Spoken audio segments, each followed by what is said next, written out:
شیخ Saadi رحمۃ اللہ علیہ بڑی دلچسپ حکایت بیان فرماتے ہیں۔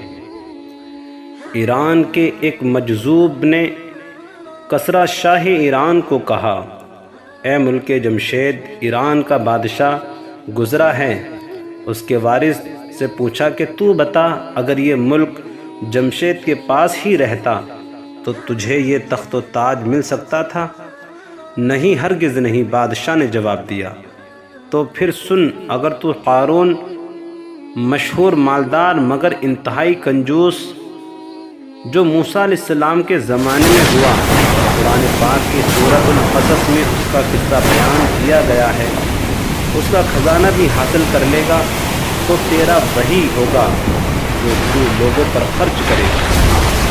وہی بادشاہ دنیا اور آخرت میں کامیاب ہے جس کے سینے میں اللہ کی مخلوق کی خدمت کا جذبہ موجود ہے۔ عیش پرستی اور سہل پسند ناکامی کی علامت کہتے ہیں۔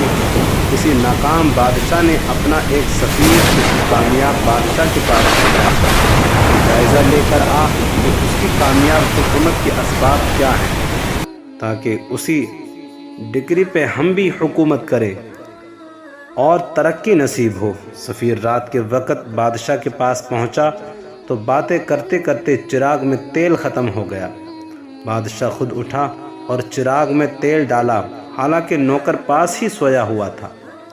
سفیر نے کہا، بادشاہ سلامت، نوکر کو جگا دیا ہوتا۔ بادشاہ نے کہا، نہیں، ابھی سویا ہے، اس کی نیند کچی ہے، اور پھر جو کام میں خود کر سکتا ہوں کسی کو کیوں کہوں؟ اور سن لے، میری ترقی کا راز یہی ہے کہ میں اپنے نوکروں کا بھی اس قدر خیال رکھتا ہوں۔ تو بھی جا کر اپنے بادشاہ کو کہہ دے کہ لوگوں کی دل جوئی کر، تیری سلطنت خود بخود ترقی پذیر ہوگی۔ عمارت جہاں کی پاسداری پر ہے منعم، نظر سے مت گرا دنیا کسی کے دل کے کونے کو۔